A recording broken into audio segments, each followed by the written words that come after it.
Good morning po ulit sa inyo. So, merong survey na lumabas.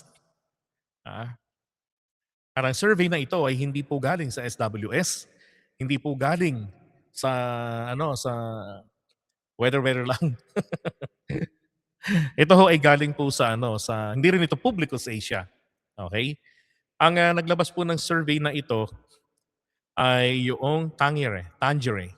Yan. Okay, Tangeray po ang naglabas ng survey na 'to.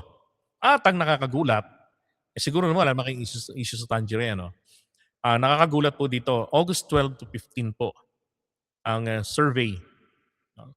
Ang nanguna ho mga kabayan, ah, eto, sa senatorial po, Vico Soto, ang laki yung 42%. Baste, anak ng putya. Gagawin natin senador si Baste. Hindi, gagawin ng mga DDS sa senador. Anak ng putakte. Hmm. Diba? Robin Padilla, oh my God, anong mangyayari? Kung ganyan ang gagawin ng mga kababayan natin, mga DDS, huwag niyo nang iboto si Grace Poe. Huwag niyo nang iboto si Raffy Tulfo.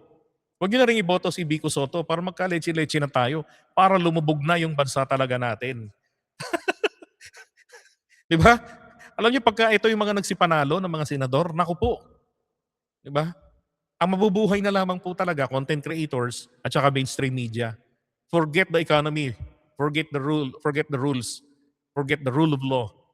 Almost forget everything. Kung kay Robin Padilla pa lang, 'di ba napapraning na tayo? Correct. Magkakaroon na ng kasama si Robin Padilla, 'di ba?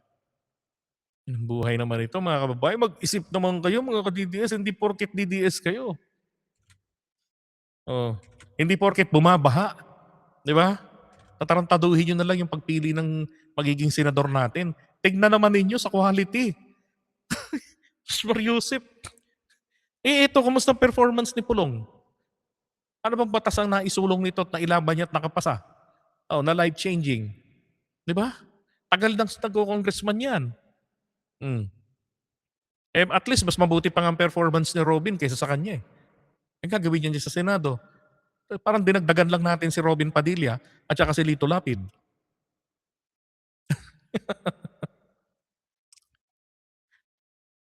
Correct. Wala na talagang pag-asa Pilipinas sa mga Filipino na nandito. Dinaan na naman tayo rito sa pakikisawsaw sa gulo ng mga politiko.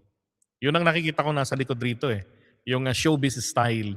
Ay, boboto ko si ganito para makagante. Kay Marcos, patay talaga yan. Yari si Marcos dyan pagka nanalo si Baste. Pagka nanalo si Pulong, ha ha ha ha, kulong ka ngayon. Para na mga akala nila may ikagaganda. Diba? May igaganda sa Pilipinas yun. Paano kung takasan kayo ni PBBM agad, mag-asylum, edi iyak na naman kayo. Diba? Tapos titiisin nyo rito sa Pilipinas. Kabobohan ng mga binoto yung senador. Naku po. Baka si Vico Soto mag-resign kung sakali mang manalo yan. Tapos ganyan ang makakasama. To be honest with you, kung ako man ho ang senador na makakasama at manalo, kasama ko yung mga yan, Robin Padilla, Baste, Pulong. Ang buhay ito. 'Di ba? Naku, hindi na ako sasali, magbibitiw na ako kaagad. Lalo na kung kumita naman ako sa contribution sa kampanya. Oh, 'di ba? So kung sulit na, okay na, hindi na. Kayo na lang muna magsama-sama diyan. Tangin ng buhay ito. Nag-number 2 pa talaga eh, 'di ba? Bongo na lang, tignan niyo anong pinagagawa ni Bongo. Mag-credit grab, umepal, 'di ba? Magpaawa effect palagi. Bulahin ang mga mahihirap. Ang putragis na yan, oo. Robin Padilla, Cayetano. Ay naku, kaya dapat ang mga 'to, pakulong si Cayetano bago mag-eleksyon, eh.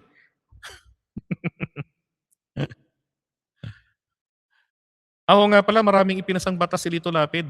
Pero tahimik pero hindi ako bobo, mas matalino ako sa'yo.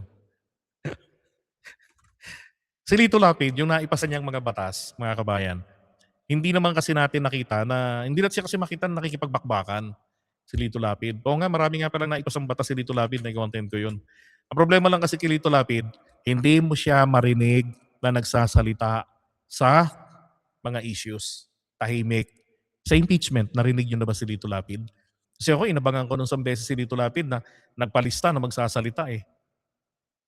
Kaya na ang nangyari, eh, mukhang kinancel niya yung pagsasalita niya, nag-give way. Oo, yun ang problema. Kapagka senador kasi, hindi ho sapat na may naipasa kang batas. Kasi puwede naman po nangyari diyan, nakapasa yung batas sa tulong ng mga kasamang mambabatas or baka naman yung batas na isinulong, eh, irresistible. Yung tipong hindi naman kailangan dinala ng Senado, 'di ba?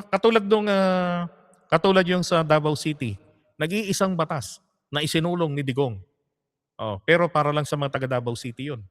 Holiday ng Davao City, yun lang nung panahon niya, 'di ba? O isang beses lang tumayo si Lito Lito Lapid, 'di ba? Ang senador dapat maboka, may sense, hindi bastang daldalang. Oh, nagsalita si Lito Lapid noon nung "The Senate is under attack." Anong salita niya dun? Nagbibigay siya kay ano, kay Pia ng ano ba yun, hopya. Ang putya na yan, 'di ba? Kaya hindi po sa akin pasado ang kalidad bilang kalidad ng mambabatas ang may naipasang batas lang. Ang tinitignan ko po dito, ano ang kalidad ng batas na pumasa dahil sa kanya. Paano niya ito naipasa, 'di ba? Siya ba yung nakipagbakbakan? Was there any debate? Was there any interpellation? Oh, eh baka naman yung panukala maski ang opposition talaga mapapa-oo, eh, 'di ba? Kailangan natin yung katulad ng mga naunang mga senador natin noon. Yung tipong mag-toss coin kayo, head, tail, ano man ang makuha niya, kaya niyang manindigan. That is what I was talking about. Okay? Oh, hindi yung mga ganito na at least buti si Manny Pacquiao ha, umaasenso 'to sa kanyang nalalaman sa politika. Hindi katulad dati na makikita mo yung kakulangan. Hindi mo maramdaman sa kanya yung political science na tinapos niya. Oh, pero ngayon kita natin, 'di ba? Nag-i-improve etong si Manny Pacquiao. Oh, dapat yung mga katulad dito ni Shil Diokno, 'yan. Oh, Chis Escudero, Grace po, oh, Raf. Pero pinakamaganda ho, yung mga abogado ang ilagay natin. Okey lang hindi yung abogadong tirador tulad nito, 'di ba? O 'yan, oh, si Lenny, dati na rin nag-congresswoman 'yan. Hmm. Loren Legarda, 'wag na. 'Wag na si Loren, mag-a-asylum na 'yan, eh. Oh, 'yan naman talaga, oh, mga Pilipino talaga. Oh, si Jimmy Bondoc, oh, 'di na kayo naawa. Ayaw rin ng mga DDS sa kanya. Joy Belmonte, gagawin sa Senado, 'di ba? Inaabangan na nga ng mga tao announcement nito na mag-cancel ng pasok. Diyos ko po, pasok yung mga bata dahil tulog pa siya umaga. Pagdating ng tanghali magpapauwian. Inefficient yun pagka gano'n, kawawa yung mga estudyante. 'Di ba? Okey pa ako rito kay Abby Binay, Francis Tolentino, 'yan, Nancy. Tapos ina naman may Dingdong Dantes pa kayo, buti na lang pasok sa kulelat. Ay naku, totoo po 'yan, sina Jovito Salonga, Raul Banglapos, 'di ba, Neptali Gonzales, o si Paterno, si Ziga. Hmm. Dapat kasi po, bakit preferred ko ang abogado? Sa mga senador po mga kabayan, hindi po dapat sapat lang na malinis ang pagkatao. Okay? Dapat po gagawa kayo ng batas, nakakaintindi na kayo ng batas. Dapat gano'n. Anong gagawin ng mga hindi nakakaintindi sa batas? Si Marcoleta nga uminit na ang ulo kay Riza Baby na mas magaling pa sa kanya, 'di ba? Ang hirap kasi wala kayong background sa law, eh. O baka lalong magwala 'yun. Ay naku, Diyos Mariosep. Ano, kahit abogado kung kagaya naman ni Marcoleta, 'wag na. Tama, 'di ba? Yan, kawawang Pilipinas sa mga Pilipinong ganyan bumoto. Ang pinag-uusapan natin diyan mga kabayan ha, kabilang po ang mga admin supporters diyan. Ay nako, sana po isang bangungot lang ang survey na 'to. Yung mga hindi naniniwala sa survey, I understand, pero ako naniniwala sa survey, eh, 'di ba? Kasi gano'n naman talagang tingnan natin. Regardless kung sabihin natin na papaano 'to ginather, nagdududa tayo, 'di ba? Kasi ako nag-conduct din ako ng survey, Kali survey, 'di ba? Siyempre dinepensa ko rin 'yon. Oh, pero alam ko rin naman kasi kung papaano mo palilitawin kung ano yung gusto mong lumitaw sa survey. Pumunta ka sa baluarte ni ganito, kung pabor ka sa kanya. Punta ka sa kalaban niya kung gusto mong kontra sa kanya, 'di ba? Pero yung makikita mong ganito na may magre-reflect na mamimili yung mga tao, na nakakalungkot. Bumitaw ang mga DDS kay ano, kay tawag dito, kay Mata. Oo. Sabi nga ni Lovely, "Apat ang mata mo pero hindi ka pa rin makakita." Yan, kay Jimmy Bondoc, 'di ba? Talagang solid lang sila rito kay ano, kay Robin Padilla, kay Cayetano, kay Pulong, 'di ba? So, dadami si Robin Padilla, tapos si Bongo, ay good job talaga, ewan ko na lang. Dapat nga mag-aral siya ng abogasya, eh. Hindi abogado pero magaling, 'di ba? Ang, naging problema kasi ron, hindi naman siya nasupalpal dun sa batas si Marcoleta.